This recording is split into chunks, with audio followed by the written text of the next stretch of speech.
एक बहुत ही विशाल एवं घना जंगल था जिसमें एक शेर रहता था। उसी वन में एक लोमड़ी भी रहती थी जो शेर की असिस्टेंट थी। लोमड़ी दिन भर पूरे जंगल में घूमती रहती एवं जानवरों का पता लगाती। उसे कहीं भी कोई जानवर दिखता तो तुरंत आकर उसकी सूचना शेर को दे देती थी। शेर बड़ा ही खूंखार, भयानक और क्रूर था। वह हमेशा आवश्यकता से अधिक जानवरों का शिकार करता था।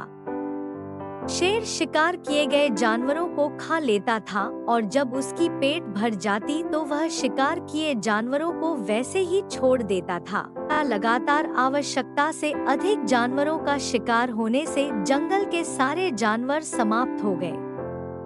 धीरे धीरे एक ऐसा वक्त आया जब उस शेर और लोमड़ी के भूखे मरने की नौबत आ गई।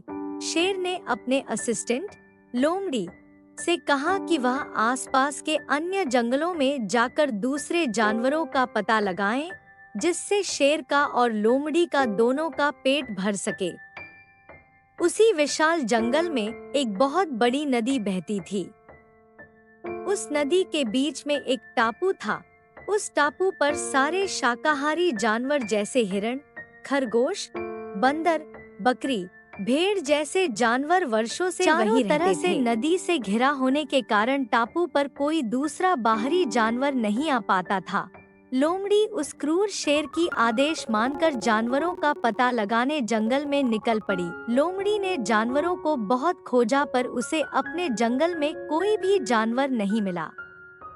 लोमड़ी पूरी जंगल जानवरों को खोज खोज कर थक गई थी। अब वह हार कर नदी किनारे बैठ गई।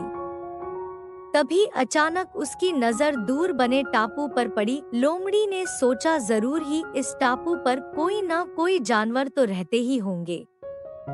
ऐसा सोचकर जब लोमड़ी नदी में तैरकर जब टापू पर जाकर देखती है तो वहाँ बहुत जानवर थे, किंतु कोई भी शेर को चुनौती देने वाला जानवर या बहुत विशाल नहीं था। यह सब देखकर लोमड़ी बहुत खुश हुई और जंगल वापस लौटकर उसने उस शेर को पूरी बात बताई। लोमड़ी की यह बात सुनकर शेर बहुत प्रसन्न हुआ और उसने लोमड़ी को यह बताने के लिए शाबाशी दी। अगले ही दिन शेर अपनी असिस्टेंट लोमड़ी के साथ उस नदी में मौजूद टापू पर जानवरों का शिकार करने के लिए पहुंच गया।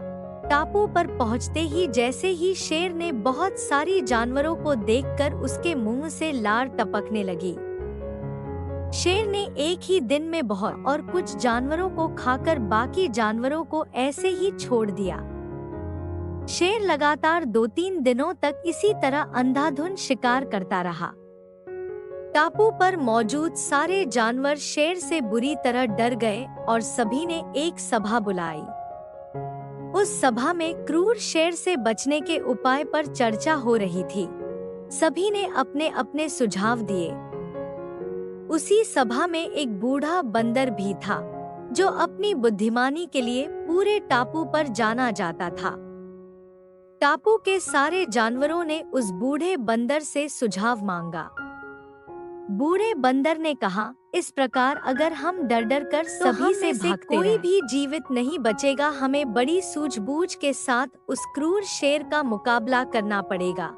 जंगल के अन्य सभी जानवरों ने उस बूढ़े बंदर से पूछा कि उनके पास ना तो शेर के समान दांत हैं, ना ही उसके जितना ताकत है और ना ही तेज नाखून। हम उस खूंखार शेर का सामना कैसे कर पाएंगे? बूढ़े बंदर ने अन्य जानवरों से कहा, हमें आमने सामने की लड़ाई नहीं लड़ना है, बल्कि युक्ति पूर्ण तरीके से शेर का सामना करके उसे खत्म करना होगा। सभी जानवर बंदर के इस बात से सहमत हुए और उन्होंने बंदर से ही आगे